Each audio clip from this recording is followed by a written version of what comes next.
This past Sunday, I was really excited about some of the things we talked about, and it started with the Leadership Summit. We showed a video about leadership and the importance of leadership, and then I brought up Kate Dussel, who shared a story about her student who had kind of, struggling in English with spelling and writing, and she shared how he took an assignment that they had with this movie called 12 Angry Men, and took it upon himself to make a video to I guess figure out the assignment the best that he could using video, one of his strengths. And he put together this video. We got to see it on Sunday morning, and it was about 4.5 minutes, and it was riveting. And the young man did a phenomenal job. And I felt so good about Kate coming up there and seeing how she, as a leader, could make a difference by investing in this young person's life and just taking the time to see that he has this gift, and then figuring out ways that she can now utilize his gift so that he feels, so he doesn't feel less than, and then he starts to feel proud of himself and knowing that he has strengths and gifts and that he can use them. And that kind of played right into the teaching, where I named the teaching, Trusting God Requires Taking a Risk. And I loved it because Kate did that. She took a risk, and she's pulling out the best out of this young man. And it's kind of, it's a small change, but it's changing his life. And so then we talked about the feeding of the thousands.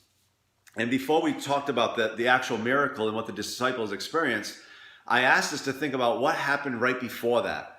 And what happened was King Herod had killed John the Baptist. He had him beheaded.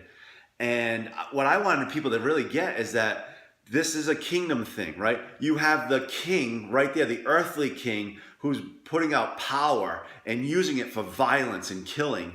And yet then you have the kingdom of God at stake. And Jesus is going to say, you know what? I am going to give you a vision, a picture of what this kingdom is all about. In the face of grief, losing his cousin, he went off. He was going to go off and spend time with God and just kind of mourn and grieve. And same thing with the disciples. But when they got to the other side, there was crowds and crowds and people, thousands of people there. And it says in Scripture that he took compassion on them. And that's what the kingdom is about, right? You see the need in other people and you say, I am going to demonstrate compassion. I'm going to get outside of myself, outside of the hardships and all the things that I'm going through.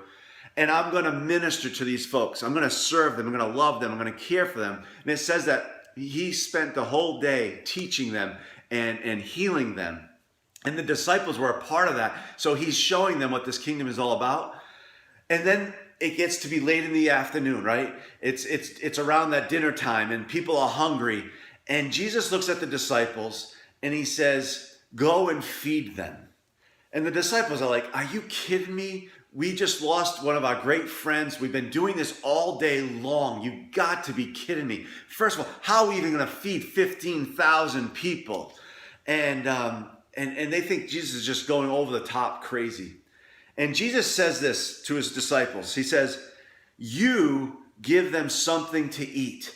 The responsibility is always with me, right? And then he says, how many loaves do you have? Go and see. See, there's a decision there. There's a choice there. Just like Jesus had the choice to minister the needs of the crowds all day long. And then now the disciples have to make a choice. Will they go and see what they have to go and make a difference to meet these folks' needs?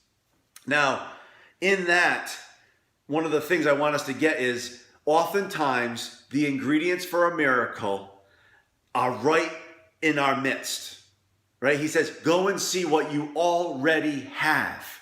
And a lot of times it's, what do we see? Are we so consumed by the problem that we're not able to see the ingredients for the miracle?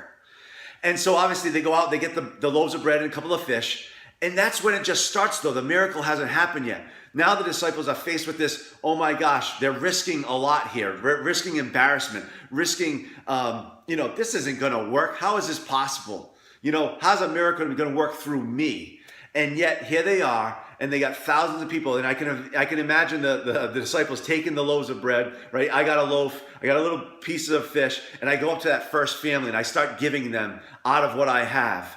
And all of a sudden, that's cool, right? But then I go to the next family and I only have a few little pieces left. And all of a sudden, what I want us to see is that the miracle is in our hands.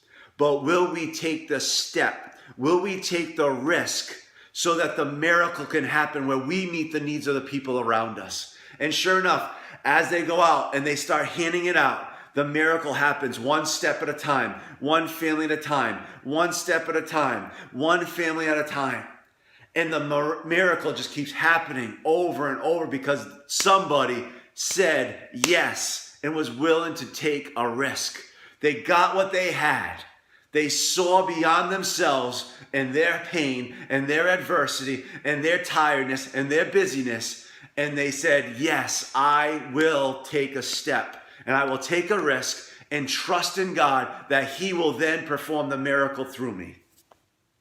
That's an awesome story, but that's our life today. And each and every one of us has the ability to do that. And I encourage you to take a risk, keep staying on course, build the kingdom one day at a time, one family at a time.